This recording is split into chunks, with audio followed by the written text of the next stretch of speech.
बातमीपत्राच्या पहिल्या भागात आपलं स्वागत आणि आता बातम्या पाहूयात विस्तारानं। आज पहाटे 3:15 वाजण्याच्या सुमारास देशभूषण हायस्कूल समोरील घिसाड गल्लीतील 5 घरं आगीच्या भक्ष्यस्थानी पडली। सुदैवानं रोजासाठी पहाटे उठलेल्या नागरिकांनी धावपळ करून त्या कुटुंबियांना घराबाहेर काढलं। त्यानंतर अग्निशामक दलाच्या जवानांनी 3 तासानंतर आगीवर नियंत्रण मिळवलं। मात्र तोपर्यंत दस्तगीर मोमीन, गणेश काळे, सुरेश चौगुले, अन्सार मुल्लाणी आणि जमीर पन्हाळकर या कुटुंबियांचं मोठं नुकसान झालं। रोख रक्कम, दागिने आणि प्रापंचिक साहित्य असा सुमारे 50 लाखांचा ऐवज भस्मसात झाल्याचा अंदाज आहे। साखर झोपेत असलेल्या घिसाड गल्लीतील 5 घरांना आज पहाटे आगीच्या ज्वाळांमुळे जाग आली। पहाटे 3च्या सुमारास घिसाड गल्लीतील 5 घरांना आग लागल्याचं दिसून आलं। सुदैवानं रमजान महिना सुरू असल्यानं अनेक जण रोजासाठी उठले होते। त्यांनी आणि घिसाड गल्लीतील सूर्यवंशी, पोवार, साळोखे कुटुंबातील तरुणांनी आग लागलेल्या घरांकडे धाव घेतली। आग लागलेल्या घरातील लोकांना तातडीनं बाहेर काढून सुरक्षित स्थळी हलवण्यात आलं। दरम्यान अग्निशामक दलाल आणि लक्ष्मीपुरी पोलिसांना आगीची माहिती देण्यात आली। तोवर आगीनं रौद्ररूप धारण केलं होतं।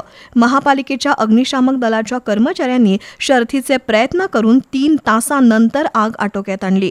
तोपर्यंत 5 कुटुंबियांची पुंजी, दागदागिने आगीच्या भक्ष्यस्थानी पडले होते।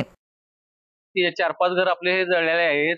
काय फटाकड्याच्या साठ्यामुळे यांचं आपले हे घर जळलेलं आहे। त्यात आपली पूर्ण भरपाई आपली मिळायला पाहिजे एवढेच आमचं हे आहे। सगळ्यांचं जे आपलं हे पन्हाळकर आहेत, मुलाने आहेत, मोमीन आहेत, चोगले आहेत, ते सगळ्यांचं नुकसान झालेलं आहे। सगळ्यांची एवढीच आमची अपेक्षा की सगळे घराचे जेवढे नुकसान झाले आहेत, आता हे माझे एकच कपडे शिल्लक राहिले आहेत। माझे पूर्ण फॅमिलीचे फक्त एक जोड शिल्लक राहिले। पूर्ण 2 कपाट माझ्या जवळ इथं खाली पडलेला आहे। रात्री 2:45 वाजता आग लागली पूर्ण चाळायला आणि साईडला आमच्या फटाकड्याचं गोडाऊन केलेलं होतं त्यांनी आणि ते गोडाऊन बेकायदेशीर होतं आणि आपल्या पूर्ण जळून प्रापंचिक साहित्य, पूर्ण आपले पैसे, कॅश, दागिने जळून पूर्ण खाक झालेत। आमचे नाही म्हटल्यानंतर 50 लाख रुपयाचे नुकसान झाले। याला जबाबदार कोण आणि कोण नुकसान भरपाई देणार भरवून? आम्ही नाही दिली तर आम्ही याला आंदोलन करणार। जमीर पन्हाळकर यांनी घर गहाणवट घेण्यासाठी 2 दिवसांपूर्वी 7 लाख रुपये जमा केले होते। हे पैसे आगीमध्ये अर्धवट जळाले। तसंच त्यांच्या घरातील प्रापंचिक साहित्याचं 2 लाखांचं नुकसान झालंय। अन्सार मुल्लाणी यांच्या घरातील 7 तोळे दागिने, 25,000ची रोकड आणि 3 लाखांचं प्रापंचिक साहित्य जळून खाक झालं।